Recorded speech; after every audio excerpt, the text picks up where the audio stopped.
I'm back, and this is the outcome of my fish. Escabeche fish,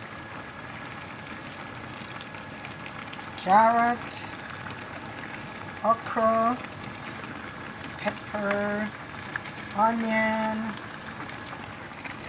See, looking very good.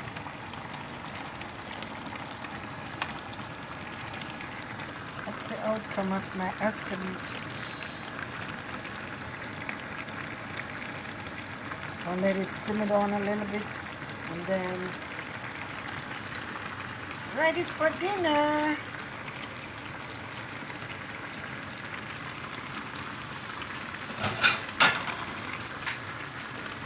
I'm going to cover it and then leave it for a little bit, maybe 5 minutes.